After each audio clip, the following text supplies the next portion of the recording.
Good morning, student. Today is our topic of constructive industries. Last video में हमने यहाँ तक किया था और आज हम स्टार्ट करेंगे कंस्ट्रक्टिव इंडस्ट्रीज़। कंस्ट्रक्टिव का मीनिंग क्या है? कंस्ट्रक्शन के बारे में बात कर रहा है। कह रहा है इस इंडस्ट्रीज़ के अंडर जो कंस्ट्रक्शन का काम करती हैं इंडस्ट्रीज़ वो सब आ जाती हैं। जैसे फॉर एग्ज़ाम्पल, जैसे क्या कहते हैं, हम लोग कोई फ्लाईओवर बनाते हैं या कोई ब्रिज बनाते हैं या कोई रोड्स वगैरह या कोई डैम्स वगैरह का कंस्ट्रक्शन जो होता है, जो इंडस्ट्रीज़ करती हैं, वो सारी इंडस्ट्रीज़ इसके अंडर आती हैं। देखो यहाँ पर आपको पिक भी नज़र आ रही है साफ साफ, ठीक है, सॉरी ये पिक नज़र आ रही है, ठीक है। तो इस तरह की जिसने ये जो इंडस्ट्रीज़ होती है ना, जो एक तरह से ठेका लेती हैं किसी भी किसी भी प्रोजेक्ट को बनाने के लिए। अब जैसे कोई हो सकता है किसी कंपनी ने इस पूरी बिल्डिंग को बनाने का एक कॉन्ट्रैक्ट लिया हो, ठीक है, तो उसको हम लोग क्या बोलेंगे? वो जो कंपनी है वो कंस्ट्रक्टिव इंडस्ट्रीज़ के अंडर आएगी। ओके।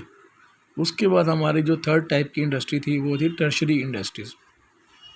टर्शरी इंडस्ट्रीज़ को बेटा हम लोग सर्विस इंडस्ट्रीज़ भी बोलते हैं।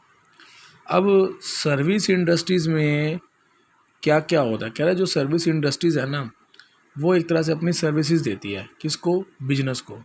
बिजनेस में कुछ तरह की प्रॉब्लम्स आती हैं, जैसे कुछ तरह की रुकावटें आती हैं, तो उन प्रॉब्लम्स को वो क्या करती है, ये इंडस्ट्रीज़ उन प्रॉब्लम्स को दूर करती है।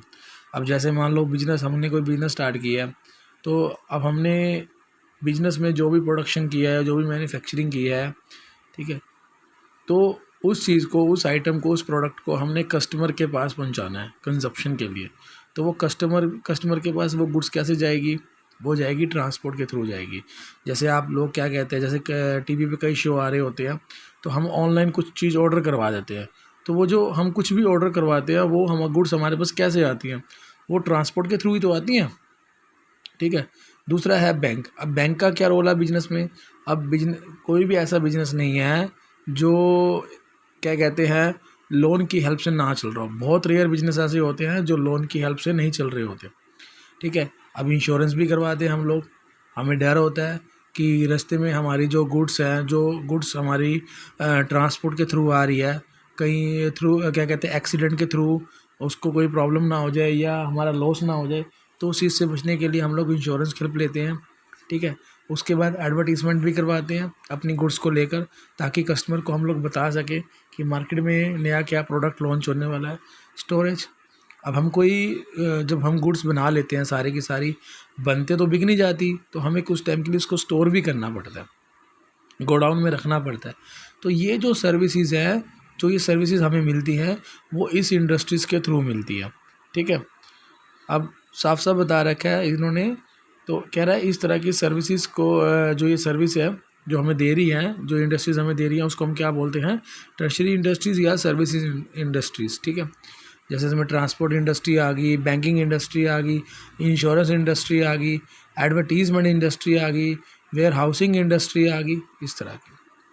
अब इन्होंने बता रखा है, वैसे इसको पढ़ने की कोई नहीं पढ़ोगे तब भी हो जाएगा, फिर भी मैं पढ़ा देता हूँ आपको। कह रहा बिजनेस में कई तरह की प्रॉब्लम्स आती हैं। हिंड्रेंसेस मीन्स कई तरह की प्रॉब्लम्स आती हैं। अब इन प्रॉब्लम्स को हम लोग दूर कैसे करते हैं? अब जैसे मान लो प्रॉब्लम क्या आई है, गुड्स को वन प्लेस से दूसरे प्लेस में पहुंचाना, तो हम लोग कैसे पहुंचाएंगे? ट्रांसपोर्ट इंडस्ट्रीज़ के थ्रू पहुंचाएंगे। हमें फाइनेंस की प्रॉब्लम आ रही है, तो इस प्रॉब्लम को हम लोग कैसे दूर करेंगे? बैंकिंग के थ्रू हम दूर करेंगे। उसके बाद है रिस्क की प्रॉब्लम आ रही है, हमें डर लग रहा है कि हमारी कहीं गुड्स रास्ते में लॉस ना हो जाए, तो उससे बचने के लिए हम लोग इंश्योरेंस करवा लेते हैं। कम्युनिकेशन की प्रॉब्लम आ रही है, तो इस प्रॉब्लम को हम लोग कैसे दूर करते हैं? एडवर्टीज़मेंट के थ्रू दूर करते हैं, ताकि हम लोग कस्टमर से बातचीत कर सकें, ठीक है, हमारा उनके साथ कम्युनिकेशन हो सके। स्टोरेज ऑफ गुड्स की प्रॉब्लम, इसको कैसे दूर करते हैं हम लोग वेयर हाउसिंग इंडस्ट्री से हेल्प लेते हैं। तो बेटा ये जो थर्ड टाइप की इंडस्ट्री थी वो हमारी थी टर्शरी इंडस्ट्रीज़। अब उसके बाद हम बात करते हैं कॉमर्स, ठीक है। अब ज़्यादा हम लोग डीपली ना पढ़ते हुए मैं सिर्फ आपको एक चीज़ बताता हूँ, कॉमर्स का मीनिंग क्या है। कॉमर्स का मीनिंग होता है जब हम किसी भी गुड्स को प्रोड्यूस करते हैं, गुड्स को प्रोड्यूस करने से पहले हमारी कुछ तरह की एक्टिविटी स्टार्ट हो जाती हैं, लाइक एज मार्केटिंग, ठीक है। वहाँ से लेकर जब तक गुड्स हमारे कस्टमर के पास नहीं पहुँच जाती कंजप्शन के लिए, उसके बीच में हम जो भी एक्टिविटीज़ परफॉर्म करते हैं वो सारी की सारी कॉमर्स के अंडर आती है, ठीक है। इन सब को पढ़ने की बजाय आप एक ही डायग्राम देखोगे तो आपको प्रॉपरली समझ में आ जाएगा कॉमर्स है क्या। देखो, प्लेस ऑफ प्रोडक्शन, जब हम कोई भी प्रोडक्ट को प्रोड्यूस करते हैं, फिर बाद में हम उसको सेल एंड परचेज़ करते हैं, फिर बाद में उसको कंजप्शन के लिए कस्टमर के पास पहुंचाते हैं। तो इनके बीच में हमारी जो भी एक्टिविटीज़ परफॉर्म हो रही है वो सारी की सारी कॉमर्स के अंडर आ जाती है। तो आई होप आपको कॉमर्स का मीनिंग अच्छे से समझ में आ गया होगा, ठीक है ना। तो कह रहा है कॉमर्स में यहाँ पे लिखा हुआ है, commerce is the sum total of those activities which have to taken in carrying things from place of production to the place of consumption. मतलब इसमें सारी की सारी वो सब एक्टिविटीज़ आ जाती हैं, प्लेस ऑफ प्रोडक्शन से लेकर प्लेस ऑफ कंजप्शन के बीच में हम जो भी एक्टिविटीज़ परफॉर्म करते हैं वो सारी की सारी हमारी कॉमर्स के अंडर आ जाती है। ओके, अब उसके बाद हमारा जो टॉपिक जो स्टार्ट हो रहा है वो है कॉमर्स, ठीक है। अब यहाँ पर क्या बोला है, यहाँ पर इन्होंने बोला है कि कॉमर्स को 2 पार्ट्स में डिवाइड किया गया है। पहला तो है ट्रेड और दूसरा है एक्सुलरीज टू ट्रेड, ठीक है। अब ट्रेड का मीनिंग क्या होता है बेटा? Simple, very simple. ट्रेड का मीनिंग होता है buying and selling of goods और services with the purpose of getting profit. हम लोग जब किसी गुड्स की, ठीक है, सेलिंग या बाइंग करते हैं या सर्विसेज की क्या कहते हैं, हम किसी को सर्विस प्रोवाइड करते हैं या किसी से सर्विस हम लोग लेते हैं, तो उसका पर्पस क्या होता है? सिर्फ उसका एक ही पर्पस होता है कि हम लोग ये काम क्यों कर रहे हैं, सिर्फ और सिर्फ प्रॉफिट अर्निंग के लिए काम कर रहे हैं। तो ये क्या होती है, ये हमारी ट्रेड हो जाती है। यहाँ पे लिखा भी हुआ है, कह रहा for the purpose of mutual profit of both the buyer and the seller, क्योंकि दोनों को कुछ ना कुछ तो प्रॉफिट होगा ना। तो सिंपल सी बात है। अब क्या कहते हैं, जो भी ये पर्सन काम करता है सेलिंग और बाइंग का, उसको हम ट्रेडर बोलते हैं, और जो ये एक्टिविटीज़ परफॉर्म हो रही हैं उसको हम ट्रेड बोलते हैं, ठीक है। अब यहाँ पर ये ट्रेड आपको समझ में आ गया। अब थोड़ा सा हम आगे चलेंगे, एक डायग्राम और देखेंगे, एक डायग्राम को हम और समझेंगे। अब जो ये डायग्राम है ट्रेड का, यहाँ पर ट्रेड 2 टाइप्स का बताया गया। एक है होम ट्रेड। होम ट्रेड में क्या आता है, लोकल लेवल, स्टेट लेवल और नेशनल लेवल का ट्रेड आता है, ठीक है। अब इसमें क्या बताया गया, इसमें होलसेल भी है और रिटेल भी है, ओके। उसके बाद है फॉरेन ट्रेड। फॉरेन ट्रेड में तीन तरह का बिजनेस आता है। फर्स्ट है इंपोर्ट, सेकंड है एक्सपोर्ट और थर्ड है एंटरपोर्ट, ठीक है। अब इसको हम थोड़ा डिटेल में पढ़ेंगे। अब होम ट्रेड में क्या आता है बेटे, जो होम ट्रेड है उसमें हम लोग बाइंग एंड सेलिंग तो करते हैं, ठीक है, लेकिन कहाँ पे करते हैं, हम अपनी कंट्रीज़ में ही करते हैं, ठीक है ना। हम अपनी कंट्रीज़ में करते हैं, कंट्री से बाहर नहीं करते, तो उसको हम बोलेंगे होम ट्रेड। कहाँ क्या बोलेंगे, होम ट्रेड। अब होम ट्रेड भी 3 टाइप्स का बताया है। पहला है लोकल ट्रेड। लोकल ट्रेड क्या होता है, लोकल ट्रेड मतलब जब हम कोई बिजनेस करते हैं, ठीक है, चाहे अपनी सिटी में करें, चाहे अपने डिस्ट्रिक्ट में करें, चाहे अपने विलेज में करें, तो वो हमारा लोकल ट्रेड बन जाता है। सपोज़ आपने अपने गांव में या अपनी सिटी में किसी भी गुड्स की आपने कोई भी शॉप ओपन कर ली, जैसे कि फ्रूट की शॉप ओपन कर ली हो, स्वीट्स की, मिल्क की या वेजिटेबल्स की, तो वो लोकल ट्रेड माना जाएगा। उसके बाद है बेटा स्टेट लेवल का ट्रेड। अब स्टेट लेवल का ट्रेड क्या होता है, ठीक है। अब हम ना क्या कहते हैं, अपनी गुड्स को एक स्टेट से अपनी गुड्स को हम लोग क्या करते हैं, एक सिटी से दूसरी सिटी में ट्रांसफ़र करते हैं, ठीक है। तो हम उसको क्या बोलते हैं, हम उसको बोलते हैं स्टेट लेवल का ट्रेड बोलते हैं, ठीक है। अब इन्होंने एग्जांपल दिया हुआ है यहाँ पर, कह रहा है a trade among the different districts like trade in corn, pulses, utensil etcetera.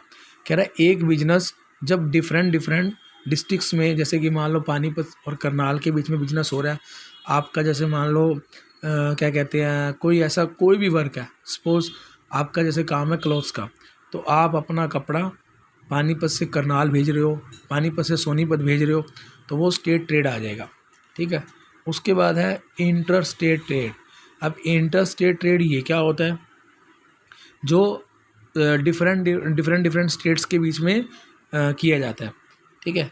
अब मैं आपको एग्जांपल देता हूँ।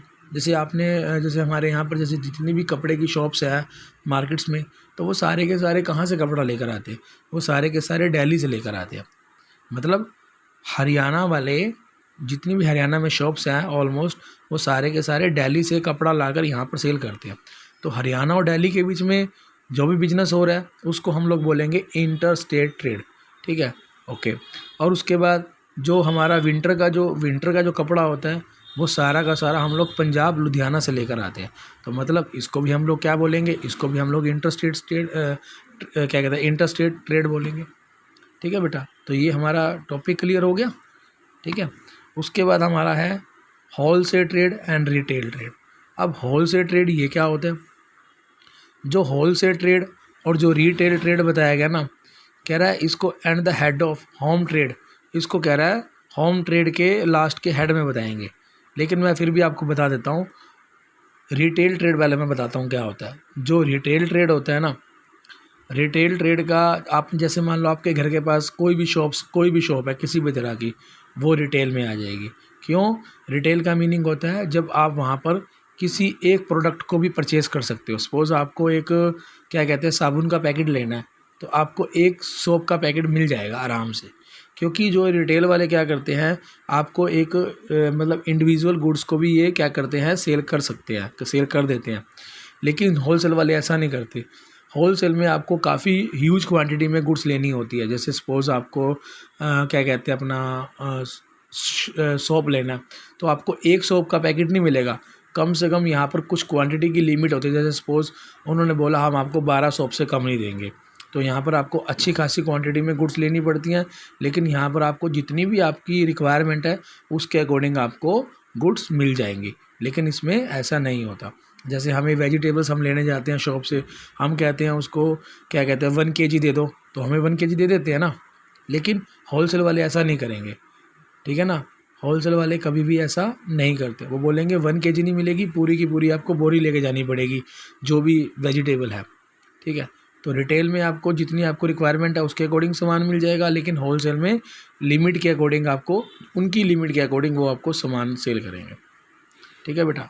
यहाँ तक सबका क्लियर हो चुका है। उसके बाद नेक्स्ट वीडियो में हम लोग फॉरेन ट्रेड से स्टार्ट करेंगे, ओके।